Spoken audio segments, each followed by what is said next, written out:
Hi Mukta, welcome to the podcast. So amazing to have you. I have tasted your fresh produce. I buy it regularly, and I'm very proud of your venture, BioBasket, and I wanted everybody to know a lot about it. So my first question to you is, how did you decide to pursue this offbeat career of getting into organic farming? So, of course, thank you, Avanti, for having me here. And coming to your question, this question gets asked quite a lot of times because people think, how is this career have been chosen? So, I did my master's first in Germany. I went there to do my master's, and then I started with my PhD research in rice soil in Germany itself. So, after coming back to India, in 2019, I wanted to continue with my research because I have always been working in lab. Like for 9 years, I was in Germany, and it was all lab related research. And when I came back to India, I wanted to continue with that research. I met a lot of companies in agriculture sector. I met a lot of farmers. But problem in India is the grassroots research in agriculture or the core research is a problem. Nobody wants to invest in it till urea is subsidized in our country. And also there are a lot of other grassroots problems related to farming before we really dive into these core research things. So I realized that this probably is not a very wise idea to pursue this research in India. And meanwhile, in my journey, I had met a lot of farmers. I did a lot of organic trainings in Pune itself. Also in Germany, on weekends, I used to work with this organization called WOOF. It's the Worldwide Organic Farming Opportunities, that you can just volunteer at different organic farms to know how it's done their way, private farms. So anyone can list their organic farm and then you can just go and help them. So that is my only farming experience in my entire journey. So I thought that why not dig in hands in soil and start with farming itself. In my all 10 generations, paternal, maternal, anywhere, no one has done farming ever. But I thought if I want to start something with this, first I should know how farming is done. So I decided to start with my own farm near Bhor. We don't have a farming land as well. A family friend offered me a land. It was a 27-acre land. And out of that, I started developing a 10-acre land. And that's how the journey of BioBasket started. My father-in-law really pushed me to start with this. We did not know the direction where it's going to head. I did not know the long route that BioBasket is going to take, but I just thought that, okay, let's get into this and let's just know how it's done. And that's how BioBasket was started. So first 1.5 years, I was just developing the farm right from scratch, right from irrigation to how the labor is managed, how the rotation plans are done, and everything I did on my own to really know the process and the problems that come along. And then after that, just before COVID, we started with actually deliveries, home deliveries with friends and family network, starting with like a WhatsApp business with me and my sister handling everything. And yeah, that's how BioBasket began. Interesting, very interesting story. So it's like, organic farming chose you kind of. Yeah, maybe. Yeah, the universe is listening. Yeah. So, I would like the viewers to know, and this is a confusion for everybody. What exactly is organic farming? Right, a very good question. Actually, we just use the term organic, but very often people just don't know what's the difference. Or maybe I would say the term is limited to vegetables and fruit. People just know that, okay, no pesticides, that means organic. That's it. That's the extent to which people know what is organic farming. But it's actually a full approach that is applied, I would say. It's the whole ecosystem that organic farming is based on. It's about the health, it's about sustainability, it's about a lot of other factors involved in.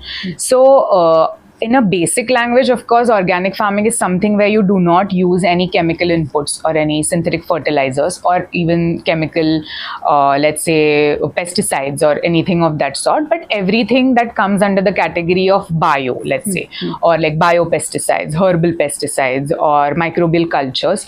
So something that is defined under our government system, which you can use under organic farming. Okay. And so something like, for example, glyphosate or something that comes with the name chemical in it, you can't use that pesticide in organic farming. And these standards have been defined by our government under our main system called NPOP, that is National Program for Organic Production. And under that, whatever operating procedures are mentioned, we have to follow those in organic farming. Correct. On a broader term, or there are various types of organic farming. There is organic farming, there is natural farming, there is residue-free farming, but we often don't know the differences. Correct. So natural farming is something that, if you have heard of this Subhash Palekar method, the zero budget farming. So you just use shen khat or the cow dung, basically manures, and just something that is prepared on farm, like pesticides with like buttermilk or basin or something like that. So that is natural farming. So you just use whatever is available on the farm and you apply that. Under organic farming, there are specific products also that have been developed in the market that you can use for farming methods. That there are different pesticides, different fertilizers as well. It's just they are not synthetic. That is something like some herbal preparations or some natural preparations are there. So that's the main difference. So in organic farming, you won't find on your produce, there won't be any harmful chemicals or residues that will be there when you are going to consume them. Correct. That's the major difference. That is in terms of sustainability, of course, there are a lot of other things like organic farming can impact the environmental health. It can impact the sustainability. When you are putting a lot of fertilizers, you are already depleting the soil health. So if we think about 20 years, how a particular soil is going to be, of course, it's going to give you less yield because you have been really bombarding it with a lot of synthetic fertilizers. And then later on comes what you spray on the plant, that directly determines the health of the plant and then the health of the produce. Correct. So that's correct. the major difference in terms of Correct. And human life. ultimately, the health of the human beings Of comes course, into picture. of course, definitely. Yeah. It all comes from the soil. Yes. So, adding a question to that, let's just discuss, now we have got like organic farming and Yeah. inorganic and something in the Right. middle. I would like you to tell, what are the possible harms Right. that could happen, if like people are increasing the consumption of Right. more and more pesticide based Right. farming or inorganic farming. Right. What are the side effects or, what are the health issues that could arise due to Right. So actually, I can go on and on for this, of course, because I promote organic farming. I have to. So I would say that let's be very practical here. That okay. Not everything can directly shift to organic farming. We are an agriculture country, and not every farmer can suddenly decide and start doing organic farming because there are consequences. So if you think about in terms of farming methods, so what are the disadvantages of organic farming? I would say it comes down to the yield of organic farming. It's much lesser than conventional farming because we are letting the nature do its own job. So you have to bear the losses that comes with it, because if there is going to be a pest on the plant, in normal conventional farming you would be spraying it with some chemicals and to curb it, let's say, or to stop it. But in organic farming, you cannot do that. For example, weed is a very common problem in farming. Like there's some unwanted plants coming in and then they harm your actual plant. So then you spray something on it and then the weed dies and your actual plant stays healthy. In organic farming, you have to apply manual labor to remove all that weed. So one chemical that can do the job in one day, you have to apply 10-day labor to do the same job. So it comes down to the pricing. So organic farming is labor intensive. The cost of production is on the higher side, even if you're not using any outside inputs, let's say. But the cost of production itself is higher and the yield is lesser. This is in terms of disadvantages, I would be telling very frankly. But when it comes to the sustainability part of it, think about it that we are putting without measuring, without thinking about the consequences, the fertilizers, the pesticides to the soil, thinking about it in 20 years, how it's going to react. Of course, it's going to go into environment, it's going to go into our bodies, and it will have a lot of impact on it. Coming to the health issues part of it, we just don't realize the power of natural food to be eaten naturally. Because I always say that why do I need to actually convince people to eat organic? Because organic is something that, how the food should be in its natural form. But it's a very big irony that we have to convince people to eat natural food in its natural form. Correct. But we don't go and ask the random vendor how many pesticides have been sprayed on this tomato or on these apples. They wouldn't know. No one is answerable there. But just because the price point comes in organic, we have to justify. I mean, that's I mean, completely fine. But my point is that yeah, natural food should be eaten in its natural form, because we don't even realize the impact it can have in long-term health. We might not be able to measure it. Like if I eat just one normal tomato or organic tomato, we might not be able to measure it, what happens in our body. But think about every day in Indian food, we eat tomatoes, onions, and we have it in our vegetables. And every day, if you're going to consume those minute quantities of pesticide residues, it's definitely going to harm for like several reasons. I mean, you must be knowing, you're a nutritionist. It can affect gut health, it can affect hormonal health, it can of course increase the risk of various cancers. So there are a lot of impacts Health that implications, surely. And frankly speaking, when you eat organic food, organically grown food, or minimally pesticide sprayed food, as against the other form, there is a difference in taste, a stark difference in taste. Yes. So Mukta, when we were discussing, you mentioned organic farming can get a little bit challenging at times. So what are the challenges that you faced when you had decided, okay, I'll start this organic farming? Yeah, so I faced a different kind of challenges being a woman and coming from a privileged background, of course. So I started the farming in Sanaswadi near Bhor, and I used to go there on my own, and people used to think, okay, what is this woman going to do here, and how is it even going to work, this farming kind of thing. So of course these are some gender related problem, I would say, but like people have less receptiveness when it comes to women being in farming especially. And those were kind of like some logistics related challenges I faced. But I would say when you're getting into the farming and you're actually doing it, you have no idea how to start, where to start, what if something goes wrong, and because it all comes down to, you are going to have a land full of vegetables and fruits. Where are you going to take it? How are you going to consume it? How are you going to harvest it? How are you going to manage the labor? Because it's not easy. We really underestimate what our farmers do. And I always say that if you want to, like, sometimes people are very they ask this very typical question I get to ask: why is the organic produce so expensive? But I'm always like, be it a conventional farmer or an organic farmer, you just be once at the farm and try to pluck 2 kgs of cluster beans or any kind of beans, and then you will know the kind of effort that you need to put in.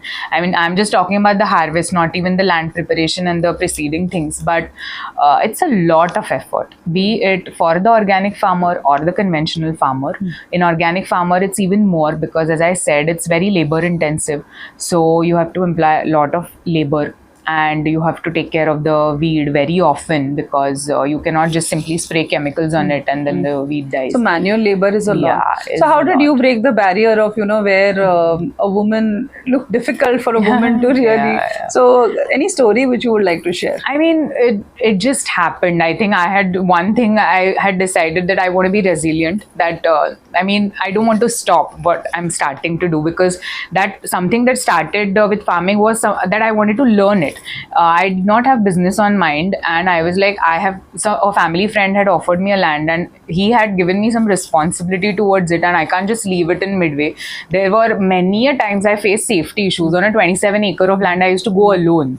So I used to carry literally a pepper spray with me. What if something happens here? Nobody's going to come and rescue me. But I think it's about just you decide something and you just do it. Correct. And I had determined enough for that. I was. And so nowadays a lot of people want to start their small vegetable farm in the backyard, or want to actually take small lands and want to start organic farming.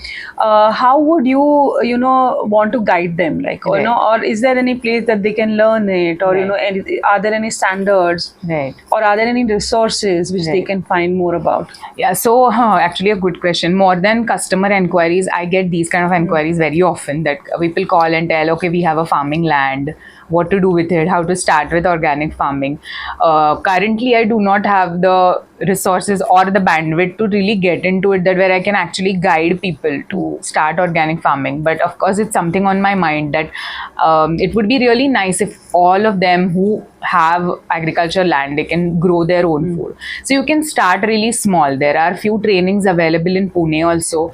If you just check with Krishi Vidyapit, or even there is this person called Nyaneshwar Bodke. Many people must have heard from him. He has this 1 acre farming workshops or something that happen in Hinjawadi. They run a club called Abhinav Farmers Club. It's something similar. So they can just do that training. If you have a small 1 acre land or a 2 acre land, you can start with that. So they tell you can start with just growing food for your own family. I think that's a wise way to start, because trust me, you would not know what to do with the entire plot of vegetables and fruits, because the main challenge here is the market. How I started with is I realized that there are so many farmers out there who are already doing organic farming, but the main challenge for them is to get the right market. So that's where I plan to jump, that I would rather use my knowledge and resources to develop the right marketing channel for them and bring the healthier produce to the audience, rather than get into farming, because Absolutely. there are many it was like farmers. a voice that they got, it's so important. So important, because that's the only motivation they have. If they get the right price for their organic produce, they would be continuing in the next season also those same farming practices. If they don't, they will not continue, because at the end of the day, they just want to earn something from that particular season. They don't care what next 10 years or 20 years are going to hold for them. But so I think that's more important. Before you get into any kind of farming, you should know if you have a market. If you're just going to grow it for your own family, that's perfect. But before getting into this kind of business, you should really know the market demand, and if there is a market in the vicinity for your own produce. Correct. And just speaking about like me being a nutritionist, I would love everybody to know nutritionally how organic food can be better as compared to the conventional method. Right.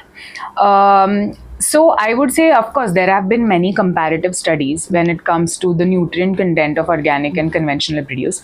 I would not say that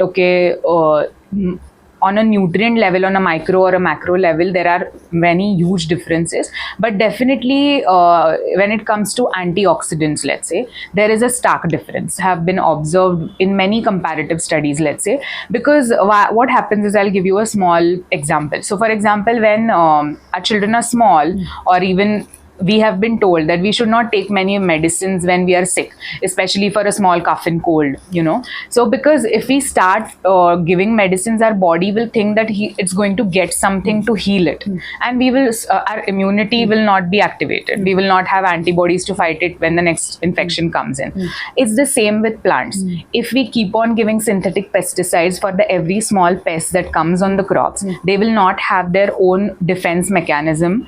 Because this defense mechanism in a natural setup, when you're not giving them any synthetic pesticides or chemicals, they produce their own antioxidants, and lot of flavonoids and lot of let's say polyphenols are produced as a natural response to the stress that is being imparted to the plant. So this is, I think these polyphenols and antioxidants have a lot of bearing in a lot of things. It is gut healing. It is, hormonal imbalance healing. It is like, even metabolic disorders, cancer cures. I mean, this is the heart of it, for which, we would probably consume a fruit or a vegetable. Definitely. I think this is the main difference. I mean, of course, it changes. The degree of it changes in different crops and across the varying soil conditions. But for example, an apple and grape will have much more impact when they are grown conventionally than maybe a spinach or a fenugreek, let's say. So it's also wiser to choose what you eat. Basically, or when you choose to eat organic. That is also something. That was my next question, actually. So we say like, yes, organic farming is good, and the conventional method will have a lot of pesticides and insecticides, residues still remaining in that. But there will be probably a difference in the levels of pesticides used on certain vegetables, which is very high in certain ones and not so much in the other ones. So which are the ones which you feel definitely a person should explore at consuming organic? This food or this vegetable or fruit should definitely be moved towards organic rather than the conventional. Which are those? It comes down to, so for example, USDA produces a list every year called Dirty Dozens. So they have a list of 12 fruits that should be preferably eaten organic, because they are called Dirty Dozen, because you cannot imagine the amount of pesticides that is sprayed on them. And so in that, similar cases in India India also, we use comparatively less chemicals as compared to US. I must say that. So, for example, fruits should be chosen organic because we don't cook them, right, and we eat them raw. Especially some fruits are also eaten without peeling them off. For example, grapes or even sometimes apples. So because they are seasonal fruits, farmers spray a lot of pesticides on them day in and out. At least, like, in the entire season, at least 20 to 30 pesticides are sprayed on them with many cycles every day. And I mean, when it comes down to grapes, you can't even know like what you're eating, especially also strawberries. So because they want to protect that particular season, they are just seasonal fruits, they are not going to be there for 12 months, so they try to protect that crop, and because they get premium pricing for it. So I would say the seasonal fruits should at least be chosen organic if you have an authentic source. And what about vegetables? Also Because vegetables. I've heard like tomatoes are the tomatoes. most Fruit vegetables, they are very susceptible to pest attacks. That's why they are sprayed with more pesticides. So yeah, fruit vegetables should be chosen if possible organic. Because I had a farmer who had come to take a diet from me once. He said, I'm not going to eat tomatoes. Yes. Don't give it to me in the diet. I have this so many times. So many times I go to visit farms and farmers, and it's very shocking to know that they grow just a portion for themselves organic, because they know that they are not going to give that to their family. And I'm like, okay, so I mean, the kind of produce that we eat, we have absolutely no idea what's been done at the back end. We just see that it's natural, but it's many a times just not natural. And so they grow for themselves just the organic part where they haven't sprayed anything, they haven't put anything harmful. That is getting very common actually. Very There common. are so many times I see it that they are not the organic farmers, but they are just growing a belt of it just for their families. And also it comes down to like grains, like rice and wheat and many other grains, or the dals, pulses. Many a times people don't know that how does it make a difference when we eat that organic. We just know vegetables and fruits should be eaten organic, but even while processing those grains and pulses, there have been so many fungicides and additives put in it just to increase the shelf life of it. While growing, of course, there have been fertilizers and pesticides sprayed on it like a normal crop, but even while processing, because there are no norms set for it, especially for you, if for example, if you go to a normal kirana shop and they don't have any labels, they don't have any specific standards or any specific packaging for it. So also grains and pulses, if you can choose to buy organic, especially flours, because they try to increase the shelf life of it by adding the additives. I think you've got products also which people can buy, So BioBasket is really so a big your basket everything. It's your everything that you need in your kitchen, all the staples. So then my next question would be like, suppose if people will probably buy a combination of both organic as well as conventional, but if they happen to buy more of conventional, what precaution, especially for the fruits and vegetables, that they can take so that they reduce the load before they enter or start cooking? I think the basic thing that you can do really is, especially it comes to fruits, then they can just brush the surface with water while wash it thoroughly, basically. And sometimes people also use like vinegar and baking soda, and so that works. Yeah, that works. But of course, you cannot stop what has gone inside already. I mean, you cannot clean that up. Like, there are pesticides which do enter the cells and tissues of the harvest that we eat, that fruits and vegetables, and there is no way you can clean that up. But the surface residues, of course, you can clean it by washing. They can break down a little bit, and then when we cook the vegetables, they are broken down further. It cannot be zero, of course. Like, it cannot be that all the pesticides are washed away. But so you any can particular time that soaking should be done, like you said, like with vinegar? When you get it from outside, then just before cooking or eating, you can 15 minutes? 15-20 minutes, and in plain cold water? Yes, plain cold water also works fine. Okay, so you're saying like get the produce and then wash it thoroughly, and then soak it either in soda or then acid medium, 15-20 minutes, and then you can wipe it off and utilize for fruits, you can brush it with their surfaces so that a little bit of wax layers are there on apples or something like that. That can be gotten rid of. So at least it will reduce the load a little bit. It can reduce the load. Yeah. It cannot completely go away. So you can choose how you want to go about it. So best is to increase the consumption of organic. Yeah, at least fruits, I would say, especially for children and pregnant women, because their systems are, for children, the systems are just building up, right? It's the foundation of digestive system, of their entire health. And if we are going to bombard them every day, they do eat a lot of fruits. So if we are going to bombard them every day with minute quantities of those residues, because I have customers who just come to me to buy grapes. Like, you know, every season they I have just, tasted the grapes. They are very yum. So they only taste come also to so buy. different. They do. They taste very different. So, you know, now in this market where there is organic produce, where, you know, you see not just vegetables, fruits, but you also see, you know, like grains are there, dals are there, and they are available like off the shelf, and then, you know, they are written as organic. But as a consumer, what should I, or, you know, how can I authenticate, like, okay, this is really an organic produce? Is there any certifications, or is there something that I should, you know, like how in a nutrition thing, like we would read the nutrition label, so how can a person understand, okay, like this is really organic, or partially semi, whatever you call it, organic, like, you know, what are the certifications to look for? We have so the government has one main system called NPOP, as I mentioned previously. It's called National Program for Organic Production, and that government has given the agency that rules all these standard operating procedures, or makes the standards for it, is APEDA. And under APEDA there are many agencies who give you these organic certifications. So in your state or in your city there will be various organizations. For example, there is Green Cert, there is NOCA in Pune, who can give you these kind of certifications. And then the certification involves a lot of inspecting your soil, inspecting the farming methods, inspecting your sample, the actual final sample, for any residue testing in food labs, and they do this due diligence for you, and then you pay them, and then you get the certification. But what is, you know, any certificate or any, you know, mark, like how you have like so if you are certified through these agencies, through this NPOP agencies, then there will be a logo of India Organic on the products. If you go into any grocery store, or if you check for any organic labeled product, then there has to be this India Organic logo.